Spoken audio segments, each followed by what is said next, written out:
There is a promise that beats at the very heart of the Christian faith. It has been the blessed hope for believers for 2,000 years. It is the promise that the same Jesus who ascended into heaven will one day return. But how? Our culture is filled with sensational theories and fearful predictions. So what does the Bible actually say about how Jesus will return? While the Bible is intentionally silent on the exact date, it is incredibly clear about the manner of Jesus' return. There are three things we can know for sure. First, he will return personally and physically.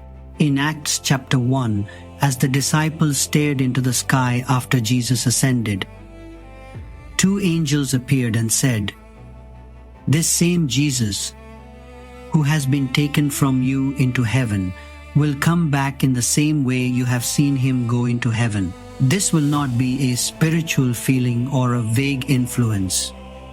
It will be the person of Jesus Christ in a glorified body. Second, he will return visibly and gloriously. This will not be a secret event. Jesus himself said in Matthew 24, "For as lightning that comes from the east is visible even in the west, so will be the coming of the Son of Man." Revelation chapter 1 says, "Every eye will see him." His return will be a global, undeniable, and glorious event. Third, he will return audibly and triumphantly. 1 Thessalonians chapter 4 says, "The Lord himself will come down from heaven with a loud command, with the voice of the archangel, and with the trumpet call of God." This is the triumphant arrival of the King of Kings, a cosmic announcement of his victory. So if the Bible is so clear on the how, what about the when? This is where so many people get distracted. Jesus gives a direct and humbling answer in Matthew chapter 24.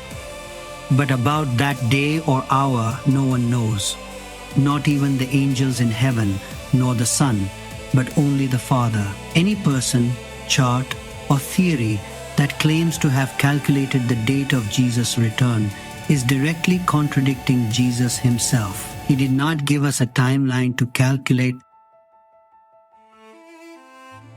This leads to the most important question. Why did God give us these details if not for us to predict the timing? He told us for three main reasons. First, to give us hope.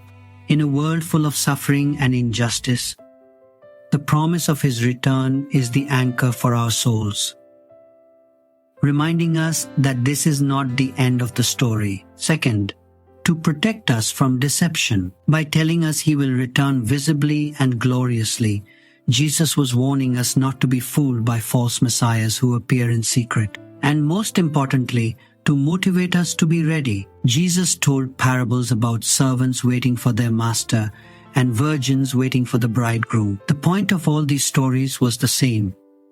Therefore keep watch, because you do not know on what day your Lord will come. Our job is not to be date setters. Our job is to be faithful disciples, living each day in a state of readiness and joyful expectation.